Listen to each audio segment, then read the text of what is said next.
At the busy airport terminal, the sound of rolling suitcases, announcements, and chatter filled the air.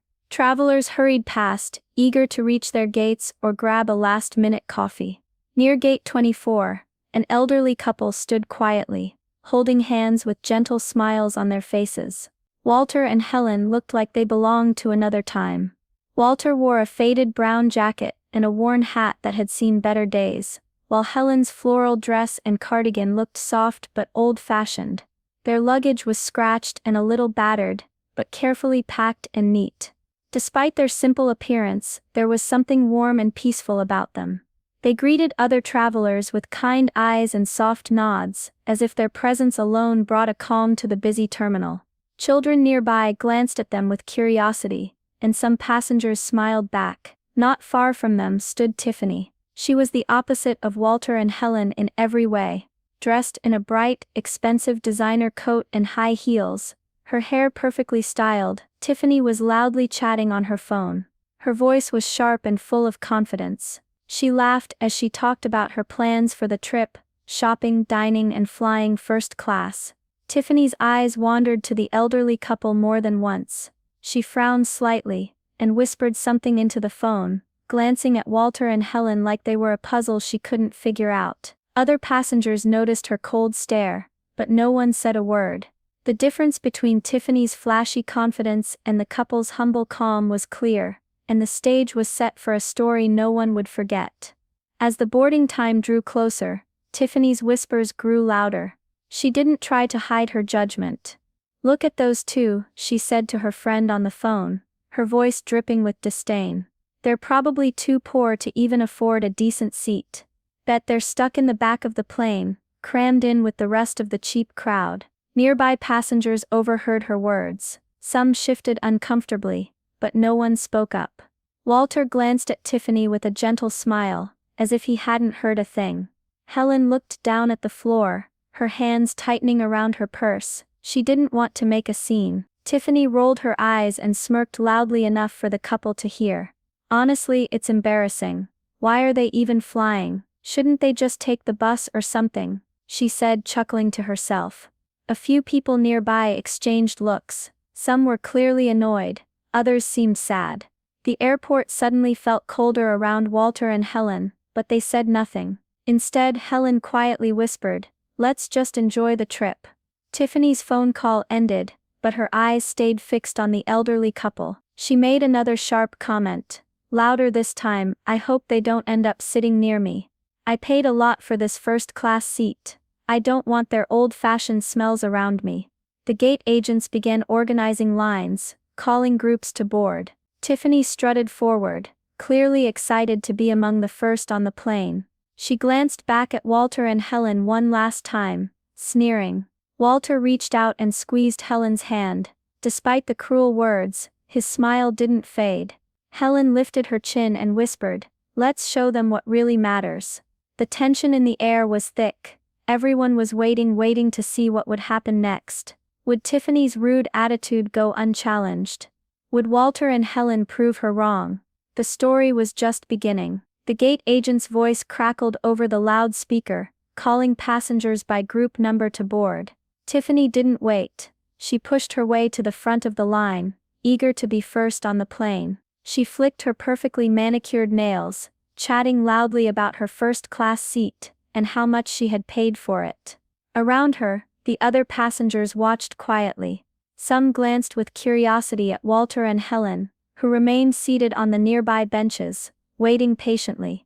Their old-fashioned luggage rested beside them, and their hands stayed tightly clasped. Tiffany's eyes kept flicking back to the couple, full of disdain. She whispered to a friend, "Bet they're stuck way back in coach, probably squished next to the bathrooms or something gross."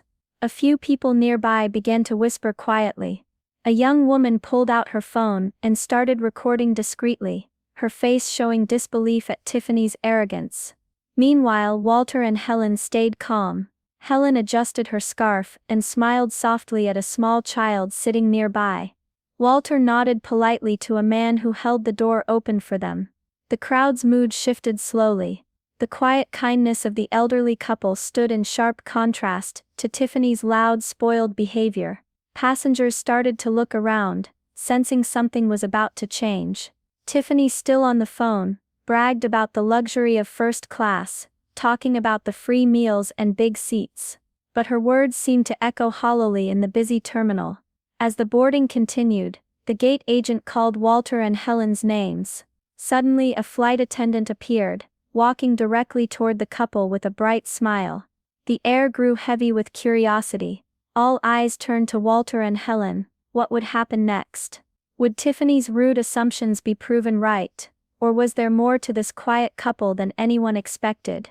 The moment hung in suspense, ready to unfold. The flight attendant approached Walter and Helen with a warm smile. "Mr. and Mrs. Hartwell?" she asked kindly. Walter nodded, his eyes twinkling behind his glasses. Helen stood up slowly, smoothing her cardigan. The other passengers watched in silence. "Please follow me," the flight attendant said gently. "We've arranged something special for you." Tiffany, who had been chatting loudly on her phone just moments before, suddenly went quiet. She stared in disbelief as the couple began to stand and walk toward the boarding gate. The gate agent stepped forward, clearing his throat. "Ladies and gentlemen, I'd like to announce that Mr. and Mrs. Hartwell will be flying first class today, as a special thanks from our airline." Murmurs rippled through the crowd. Some gasped. Others exchanged surprised glances. Tiffany's mouth opened slightly, but no words came out. Her confident snobby facade crumbled. Helen smiled softly and said quietly, "Thank you." Walter's voice was steady but filled with pride. "We used to fly these jets a long time ago." The crowd watched as the elderly couple followed the attendant down the jet bridge. Passengers began to whisper to one another, realizing there was more to Walter and Helen than met the eye. Walter turned back briefly and said with a gentle smile, "Sometimes, the best seats come with stories, not money." Tiffany looked down, her cheeks flushed with embarrassment. She clutched her designer bag tighter but didn't say a word. A young woman nearby lowered her phone, still recording, and nodded approvingly. Walter and Helen disappeared onto the plane, stepping into first class with grace and dignity. The air in the terminal felt different now, full of respect and quiet admiration. No one expected the humble couple to be the true VIPs that day. And Tiffany was left to rethink everything she thought she knew. What had once seemed like a simple flight, was now a lesson in humility and honor. The story was far from over. As the plane doors closed behind Walter and Helen, a man sitting nearby whispered to a woman next to him. "That's Walter Hartwell," he said softly. "He was a decorated Air Force pilot. Flew dangerous missions decades ago." The woman's eyes widened.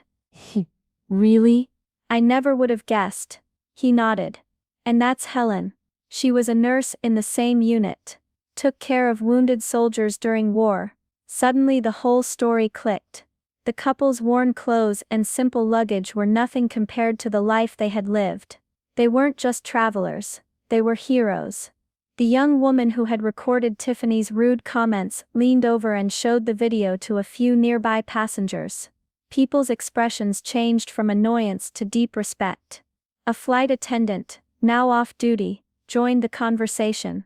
"The airline partners with a veterans group," she explained. "They honor servicemen and women by giving them first-class seats on certain flights. Walter and Helen were chosen today." Tiffany, overhearing the talk, sat silently with her head lowered. The embarrassment was clear on her face. Her earlier sneers and insults felt small and meaningless now. Helen's voice was heard quietly from the speaker as the plane prepared for takeoff. "We didn't fly jets during the war to be thanked," she said softly. "We flew because someone had to." Walter added. "And today we fly because kindness still exists." Passengers listened closely, many wiping away tears.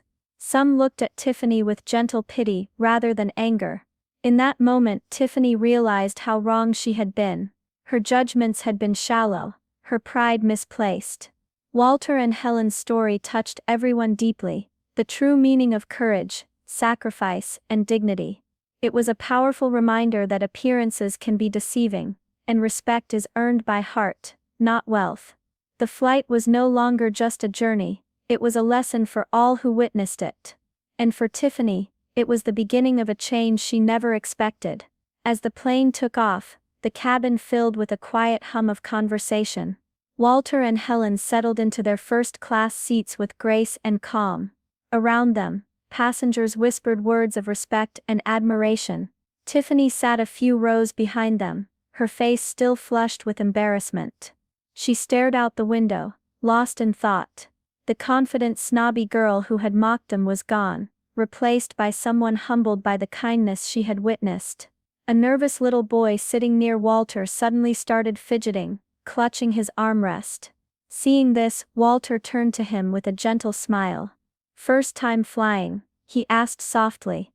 The boy nodded, eyes wide. Walter spoke quietly, sharing stories of flying jets, telling the boy not to worry, that it would be an adventure. Helen smiled warmly from her seat, watching the kindness spread. The boy's mother looked on gratefully. "You remind me of my grandfather," she said softly to Walter. Tiffany overheard this and looked down, realizing how much warmth and care Walter and Helen carried with them. It wasn't about the seats or money, it was about heart. Throughout the flight, Tiffany reflected on her actions. She thought about her harsh words, and how unfair they were. For the first time she understood that real class wasn't about designer clothes or expensive tickets, it was about respect and kindness. When the plane landed, passengers applauded quietly, many turning to offer a smile or nod to Walter and Helen. Tiffany lingered behind, watching the couple walk slowly but proudly down the jetway. She wanted to say something, an apology, but the words caught in her throat. Instead, Tiffany made a silent promise to be kinder, to listen more, and to judge less. Walter and Helen had unknowingly changed her perspective, showing that true dignity shines brightest in humility. And sometimes, the people you least expect carry the greatest stories. That day, everyone who watched learned a lesson far more valuable than any seat on a plane. This story reminds us how easy it is to judge others by their appearance or the clothes they wear. But real worth isn't found in fancy seats or designer bags. It's found in kindness, courage, and respect. Things that money can never buy. Walter and Helen didn't need to prove themselves with words or show off their past. Their quiet strength and warmth spoke louder than any insult.